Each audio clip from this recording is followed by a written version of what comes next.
అండి, welcome to Preethi channel. ఎలా ఉన్నారు? ఈరోజు నేను చూపించబోయే రెసిపీ తలకాయ కూర రెసిపీ అండి. ఈ కూరని మనం వానాకాలం వర్షాలు పడుతున్నప్పుడు ఇమ్యూనిటీ బూస్టర్గా కూడా చేసుకొని తింటే చాలా హెల్త్కి మంచిదండి. జలుబు దగ్గుల నుంచి వెంటనే ఉపశమనం ఇస్తుంది. ఇలా వేడివేడిగా చేసుకొని తింటే చాలా మంచిది. ఇది దోశల్లోకి రైస్లోకి కూడా చాలా పర్ఫెక్ట్గా ఉంటుందండి.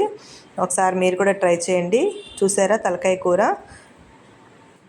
ఇంకెందుకు ఆలస్యం, రండి మరి రెసిపీ కోసం వీడియో స్కిప్ చేయకుండా లాస్ట్ వరకు చూసేయండి. ముందుగా పొడి కళాయిలో ఒక 2 స్పూన్లు ధనియాలు, 1.5 స్పూన్ జీలకర్ర, అనాస పువ్వు, జాపత్రి, దాల్చిన చెక్క 2 ఇంచులు, లవంగాలు ఒక 4 వేసుకొని మొత్తం అంతా కూడా మిక్సీ పట్టుకోవాలి. బాగా దోరగా ఫ్రై చేసుకొని చూడండి. ఈ మిశ్రమాలన్నీ కూడా వేసుకోవాలి. బిర్యానీ ఆకులు కూడా 2 వేసుకోవాలి. ఒక యాలక్కాయ కూడా యాడ్ చేసుకోవాలి. ఇప్పుడు ఇవన్నీ కూడా బాగా ఫ్రై చేసుకోవాలి. మసాలాలు మాడకుండా వేపుకొని దోరగా వేయించుకోవాలండి. వేగుతున్నప్పుడు మంచి స్మెల్ వస్తుంది, అప్పుడు ఫ్రై అయిపోయినట్టే. దాంట్లో ఒక 2 ఇంచులు 3 ఇంచుల వరకు ఎండు కొబ్బరిని యాడ్ చేసుకోవాలి. ఇప్పుడు ఎండు కొబ్బరిని యాడ్ చేసుకున్నాక పక్కకు తీసేసుకొని చల్లారిన తర్వాత మిక్సీ జార్లో ఫైన్గా పేస్ట్గా పౌడర్ చేసుకోవాలి. ఇప్పుడు తలకాయ కూరలో తలకాయ ముక్కలన్నీ కూడా శుభ్రంగా 1-2 సార్లు కడుక్కోవాలి. ఇలా వాటర్ తెల్లగా వచ్చే వరకు 2-3 టైమ్స్ కడుక్కుంటే మంచిదండి. ఇప్పుడు ఈ శుభ్రం చేసుకున్న తలకాయ కూర ముక్కలను రైస్ కుక్కర్లో వేసుకోవాలి. అందులో రుచికి సరిపడా సాల్టు, కొంచెం పసుపు, అల్లం వెల్లుల్లి పేస్ట్ 1 స్పూను యాడ్ చేసి ముక్కలన్నీ మునిగేంత వరకు వాటర్ యాడ్ చేసి కుక్కర్లో 3 విజిల్స్ రానివ్వాలి. 3 మీడియం సైజ్ ఉల్లిపాయలను ముక్కలుగా కట్ చేసుకొని మిక్సీ జార్లో ఫైన్గా పేస్ట్ చేసుకోవాలండి. ఇప్పుడు స్టవ్ మీద కడాయి ఆన్ చేసుకొని చేపల కూరకు వండుతాం చూసారా, అలా వెడల్పాటి కడాయిలో ఈ ఉల్లిపాయ మిశ్రమాన్ని అంతటినీ కూడా మిక్సీ పట్టుకున్న ఉల్లిపాయ పేస్ట్ వేసి బాగా ఫ్రై చేసుకోవాలి. ఆయిల్ కొంచెం ఎక్కువ యాడ్ చేసుకోవాలండి. రెగ్యులర్ కర్రీస్ కంటే ఒక 1/2 స్పూను ఎక్కువ యాడ్ చేసుకోండి. అలాగే 2 పచ్చిమిర్చిని సన్నగా చీలికల కింద కట్ చేసుకొని యాడ్ చేసుకోవాలి.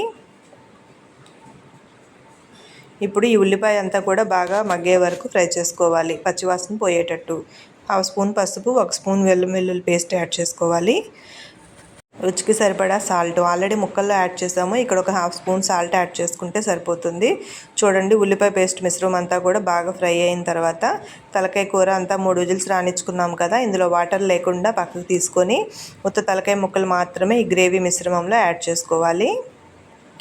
చాలా అంటే చాలా సింపుల్గా చేసుకోవచ్చండి రెసిపీ, చాలా హెల్త్కి మంచిది.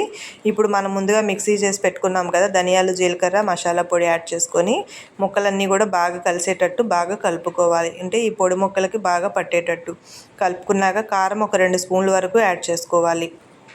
కారం మీరు స్పైసీగా కావాలి అంటే ఇంకొక స్పూన్ వరకు యాడ్ చేసుకోవచ్చండి.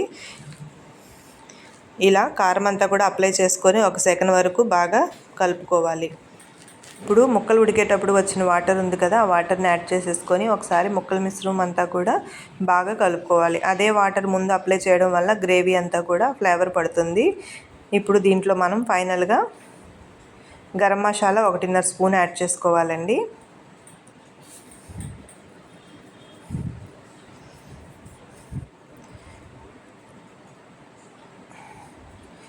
గరం మసాలా యాడ్ చేసిన తర్వాత ఇంకొంచెం సాల్ట్ యాడ్ చేసుకోవాలి. మనం అడుగడకి కొంచెం కొంచెం చొప్పున యాడ్ చేసుకున్నాము. 1 గ్లాస్ వాటర్ యాడ్ చేసి మూత పెట్టేసుకోవాలి. పులుసు దగ్గరగా మరగాలి కదా. చూడండి, వాటర్ అంతా దగ్గరికి అయిపోయినప్పుడు చింతపండు పులుసు 1 నిమ్మకాయ సైజ్ అంతా తీసుకొని చింతపండుని గుజ్జుగా రసం తీసుకోవాలి.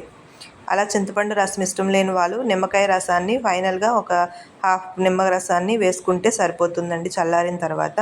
కానీ ఇలా చింతపండు పులుసు వేయడం వల్ల తలకాయ కూరలో ఉన్న ముందు ఫ్లేవర్ ఉంటుంది కదా, పచ్చిగా ఉన్నప్పుడు ఆ వాసన అదంతా కూడా పోతుంది. ఇప్పుడు కూర ఉడికే కొద్దీ మంచి రుచి వస్తుంది, వాసన వస్తుంది. ఇప్పుడు ఫైనల్గా దగ్గర పడిన తర్వాత కొంచెం కొత్తిమీరని యాడ్ చేసుకోవాలి.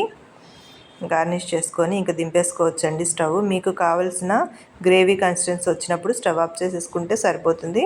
ఇప్పుడు దీన్ని మనం ఈ కర్రీని దోశలో కానీ రైస్లో కానీ పుల్కా చపాతీలో కానీ చాలా అంటే చాలా బాగుంటుంది. మీరు కూడా ట్రై చేయండి రెసిపీని. వర్షాకాలం ముఖ్యంగా తినవలసిన కర్రీ అండి. ఇమ్యూనిటీ బూస్టర్గా పనిచేస్తుంది. మనకి సీజన్ వారీగా వచ్చే జలుబు దగ్గుల నుంచి కూడా ఉపశమనం కలిగిస్తుంది. బోన్స్కి కూడా చాలా మంచిదండి.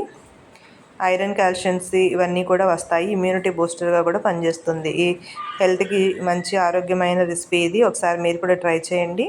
థ్యాంక్ యూ ఫర్ వాచింగ్ అండి. కొత్తగా చూస్తున్న వాళ్ళైతే ప్లీజ్ సబ్స్క్రైబ్ మై ఛానల్. చూశారు కదా, రెసిపీ అయితే రెడీ అయిపోయింది. రెసిపీ మీకు ఎలా అనిపించిందో నాకు కామెంట్ చేయండి. మీ ఫ్రెండ్స్కి రిలేటివ్స్కి కూడా షేర్ చేయండి. Thank you for watching. Comment చేస్తారు కదా, లైక్ చేయడం మర్చిపోవద్దు. Thank you for watching. Thank you.